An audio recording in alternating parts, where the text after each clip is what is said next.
Dogs and cats living together. That's hysteria. Wow! Can you dig it? Can you dig it? Can you dig it?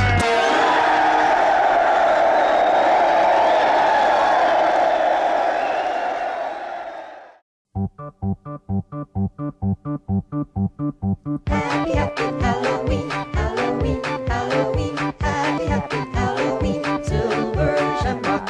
Hey guys, welcome back to the Lucid Nightmare. I'm your host as always, Jay Schatzer. We've got another obscure one for you.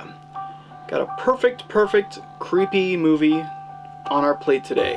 It is Michael Winner's 1977 obscure classic, The Sentinel. And if you haven't seen this one, which a lot of people haven't, you're in for a treat because it really is an unusual flick. So let's get this one going. Here is The Sentinel. The Sentinel is an outstandingly haunting film that relies on subtlety and tension to tell its atmospheric tale of one woman's descent into madness. Centered on an old apartment complex, the movie bombards the viewer with a wild array of motley characters, all in which inhabit the historic building filled with various sordid tales.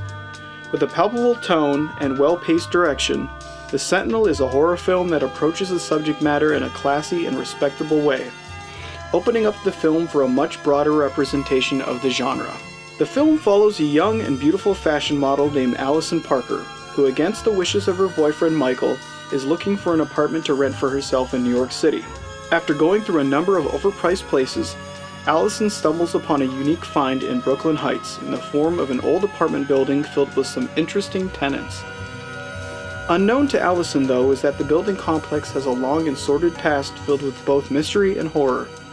Haunted by frightening visions and battling through a series of strange events, Allison finds herself being drawn into a morbid plot that has her becoming a permanent resident of this house of horrors. Christina Rains plays the role of Allison Parker, the attractive model who is tormented by a house and destiny that she cannot pull away from.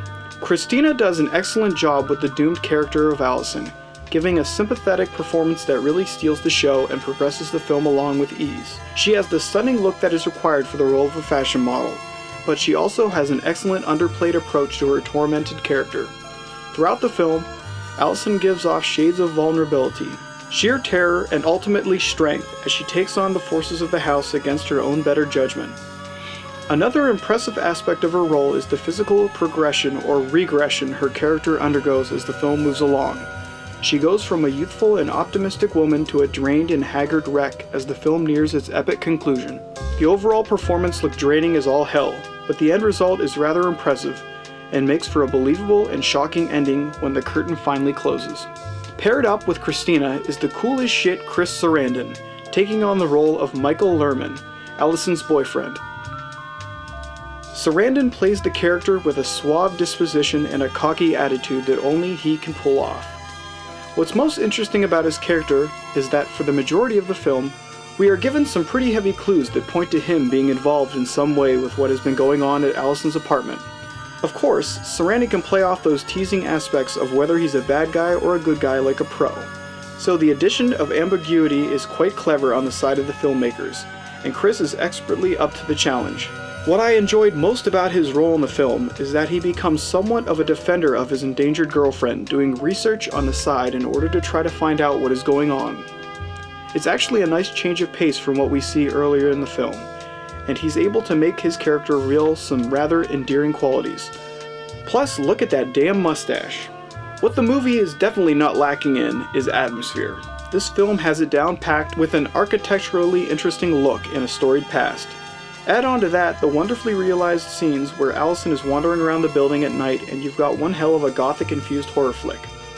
There are some moments in this movie that are so expertly shot and perfectly handled that you find yourself jumping out of your seat, not from a loud noise or a pitch in music, but by the creepiness of the moment. The Sentinel is a miraculous display on how horror movies should be done. With a subtle build-up that lets the tension grow over time, the film shows just how hypnotic a classically done fright flick can be. With a stupendous performance by Christina Rains and Chris Sarandon, and an ensemble cast of high-caliber actors, the movie has got all the right ingredients to tell a highly captivating story. Much like the setup of characters and their fantastic contributions to the narrative, the look and atmosphere for the film is top-notch. Relying heavily on visual cues and steady pacing to put the scare in the audience, the film comes off as a more refined piece of cinematic horror, rather than a flashy modern mess. With its attention to tone and its doomed scenario, The Sentinel makes a lasting impression that is sure to stick with the audience long after viewing. They don't make subtle horror movies like this anymore, folks, so check this one out as soon as you can. It'll be a refreshing pace from the wham bam thank you ma'am shit that you've come across in recent years. The Sentinel is an atmospheric gem. And there you have it, guys, The Sentinel. It's indeed an atmospheric gem. It's just got a weird style to it that isn't usual for the time period, and definitely not usual for this time period now that we're in.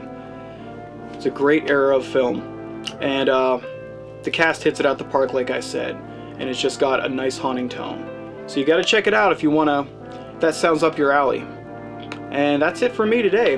Hope you enjoyed it. Please like and subscribe if you like what I'm doing, and comment below if you have something to say. Love to hear from you. Well, that's it. See you guys at the next movie review. See you guys.